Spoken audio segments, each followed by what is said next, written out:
Well, hello everyone. Sorry, I've got my AC going full blast. I'll turn it down in a minute. It is 102 degrees out according to my car. And my car does have a pretty good sense of these things. So, yeah. Alright, so I'm just backing out and trying to concentrate on what I'm doing so that I don't have a repeat of the incident that happened this morning where I walked into a guy's planter box, this big concrete planter box. Didn't hurt his planter box at all, but my car is a different story. So, yeah. And you know, I've already replaced the front bumper on this car that isn't even quite 3 years old, so... Actually, no, I tell a lie. I got this on July 3rd of 2013, so it's a little more than 3 years old. So I've already replaced the front bumper and the windshield. Why not the back bumper? Have I mentioned just how much I sometimes hate my job? So, okay, there. Sorry. I know that's a little more bearable. What's shitty is you guys are like thinking, oh good, in the winter this will be better because we won't have to listen to this freaking air conditioner. No, but in the winter it'll be the heater. And what's really horrible is like water collects in the car in the winter because like, you know, you get snow all over your feet, then you track snow into your car, then it turns into water. And so just to like try and like evaporate it out of the car, I'll actually turn the heat on full blast on, you know, on the floor unit and then roll the window down. And yeah, this is a thing that I do in the summer because it gets, or in the winter I mean, because it just gets crazy. So yeah, one thing about delivering pizzas as a job is the wear and tear on your car. And there's the obvious thing of the mileage, which is like, you know, yeah, of course, because you're driving around all the time, but you don't think about stuff like, yeah, but you're always going in and out of driveways you're unfamiliar with, areas you're unfamiliar with, and so the possibility of little dings to your car, like I got a big old scratch on the back of my car, I don't even know when, I could guess, but I don't know when that happened, so, you know, that's a thing. And then the windshield just happened one day when I was driving through a construction zone. I just got a rock hit my windshield and it was like, oh crap, well, whatever. And I just got one of those cracks that just kept getting bigger and bigger and bigger, and so finally I just took it to a glass place and was like, alright guys, just help me out here. And they did, and it cost, $200 or something, I don't know.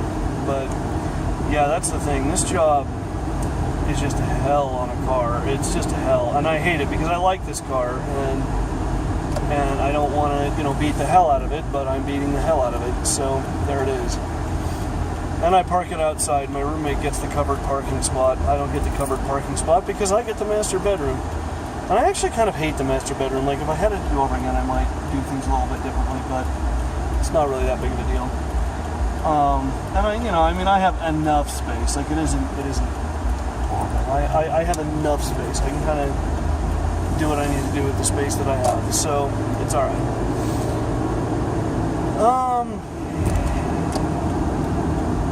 So yeah. So one of the things that I have been thinking about this business that I'm thinking about doing, and this is kind of true of businesses across the board, I guess, or at least service-based businesses. Obviously what I need to do, without getting too specific about what it is I'm planning on doing, but the fundamental thing I need to do is create a space where people like to hang out. I'm envisioning a place where people can spend a hell of a lot of money if they want. They don't have to. If they want to just come in and hang out and be like, yeah, I'm not going to spend any money, I'm just going to hang out here for a while, they can do it. That's kind of my vision for the place, because I think one of the things that does, or that has the potential to make businesses successful is just that kind of a thing. Just creating a space for people where they can come and just feel good about being there. Like, this is a place they want to go to. It's a destination. It's a place that, like, I feel like getting out of the house. Where am I going to go? Well, maybe I'll go here. Kind of like a coffee shop. Like a lot of coffee shops that way. Obviously, you can make coffee at home, so why go to a coffee shop? Well, because it's more than just a place to drink coffee. It's a place you go to hang out. It's a place you go to kind of see people and say hi to people, and there's a certain atmosphere, right? And a lot of coffee shops are really good at creating a certain kind of atmosphere. So I think that's what I need to do with my business, create that sort of atmosphere. And I do have some ideas about how I might do that. None of them are, Some of them are a little on the expensive side, so I worry about that. But a lot of them I don't think, and I could be wrong, I could very well prove myself wrong here in the next couple of months, but I don't think you have to spend an enormous amount of money in order to create a space that's sort of comfortable and inviting and feels good to people. I don't think that costs a huge amount of money. I don't know, but I think that you can do it just by creating the right kind of atmosphere and having the right kinds of things, by being welcoming. I was looking on some Yelp reviews of various businesses around it, and it just seems like the one thing that's consistent is, people want you to open on time. They want you to be open when you say you're going to be open. People want you to fix it if they have a problem. And people want to be treated like they matter and like they're important. And that really seems to be kind of the main thing that I'm seeing when I look at like Yelp reviews of businesses. The things that piss people off, the things that people bitch about, is if they feel like they're being sort of ignored, or that like the employees are treating them like they're a nuisance. Well, that's one thing I try to do, as a guy who delivers pizza. I always try and be nice to the customers and be happy to see them and talk to them like they're important, because of course they are important. They're customers, right? I mean, without your customers, you don't really have a business, and without your customers, you don't get to make any money. So customers are kind of an important thing, and you gotta, like somebody walks in the door, you want to greet them. You want to say like, "Hi, how are you today?" And just kind of, let them know that they matter, that they're important to you. So that kind of seems to be a thing, and then showing up on time. If your business opens at, 10 o'clock, you got to be open at 10 o'clock, because people want, might want to be there, and if you're not, then at the very least you should apologize and offer them something. So that's kind of a thing. And then, if a customer has a problem, again, like kind of classic thing in the pizza business, if a customer has a problem, you want to make it right for them. You want to be like, oh, okay, well, we can definitely, remake you another pizza and send it out, and we'll try and get it right this time, So that's really important. And that seems to be the thing that people complain about, like online and stuff, when I read reviews of various similarly structured businesses to what I'm thinking of doing online.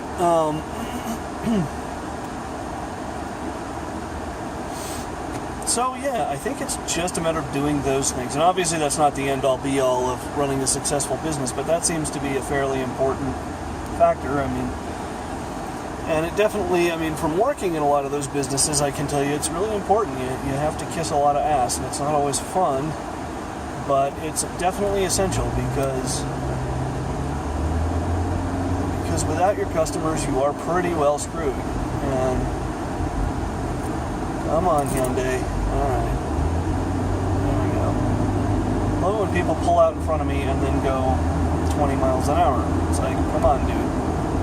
You had to get out in front of me all quickly, and now you're going to go 20.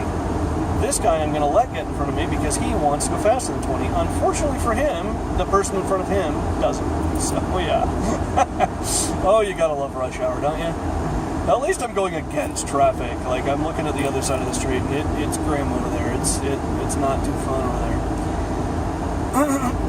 So anyway, the other trick to running a good business, obviously, is your product something that people want? What are they willing to pay for it? You got to figure these things out, and that gets tricky for what I'm planning on doing. I believe that there is a market for it, but like I said, the more crucial thing I think is going to be creating a space where people want to come and hang out. And I hadn't really been thinking about this. I actually went and got a book from the library, and it's literally like How to Start a Business for Dummies. That actually exists. That's a thing. So I went and got that, and I'm just kind of reading it, and none of it is stuff that I hadn't thought about before, but it kind of asks really crucial questions that you need to ask yourself. What are you selling to people? Who else is doing it? What are they doing right? What are they doing wrong? because nobody's doing quite what there are some people doing some kind of similar things. So this again is kind of like going to be a niche market, I think. But the key is going to be to create a place where people want to come and really hang out. That's going to be the key. Because that, more than anything else, I think, is what keeps people in business. Especially if you have the kind of thing I'm thinking about doing. And it's I think it's a really important thing. So then the question is, okay, so if you've created this need or this want or this place that people want to come hang out, and you have a product that people want to buy, what do you charge? What kind of pricing am I looking at? And yeah, I don't know. I'm going to have to give that some thought. I'm going to have to look at what other people charge. I'm going to have to look at what their overhead is, what their profit margins are like, because I don't know what mine are going to be. I really don't. And obviously, at some point, I've got to just get down to the numbers. Just really look at the numbers and be like, okay, I think this is what I want to do, but I'm not sure. I am just not sure why I'm behind somebody who is going 20 miles an hour. I'm just not sure what we got here. All right. Anyhow. So yeah, the numbers part of it gets really tricky for me because I really don't have a head for numbers, and this guy who I'm sort of partnering with, I think, does. So that may be his strength. I have just never been a numbers guy. I've never really understood how to figure all that kind of stuff out. Like, say, and again, I'll use a coffee shop as an example, even though that's not what I'm thinking about doing. But say, like, you're going, well, I want to, do a coffee shop. And so you have to kind of figure out, like, so what does it cost me to sell one cup of coffee? There's the coffee, the labor, the cup. Do they want cream and sugar? These are all things that you have to think about. And you have to go, okay, what does all that cost me? So what do I need to charge them so that I'm making a healthy profit on top of what I have to charge? And then obviously, like, if you're running a coffee shop, you have to maintain inventory. You have to, like, have X amount of coffee on hand so that you can sell. And then whatever your profit margin is, how much of that are you going to lose because you have to rebuy stock, right? You have to rebuy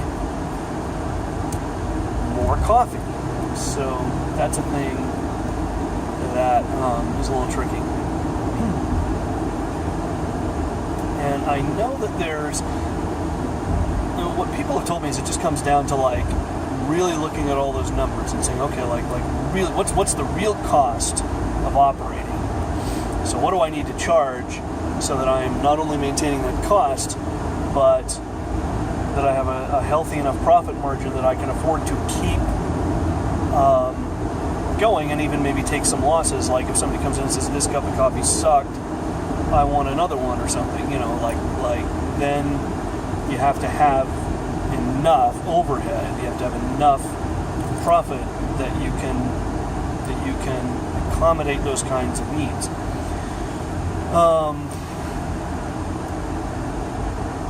And that kind of thing, at least by my way of thinking, that to me is the hard part, because that stuff, I don't know if it's just a matter of, sitting down with a spreadsheet or something and saying, okay, like here's the real cost of doing business.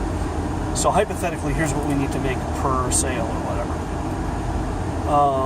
I don't know if it's that simple or if it's a matter of like doing that and then refining it once you actually get the business going and you find out like, oh, there's this other expense that I hadn't thought about. There's this other thing I hadn't considered. So I need to now go back and look at these numbers again.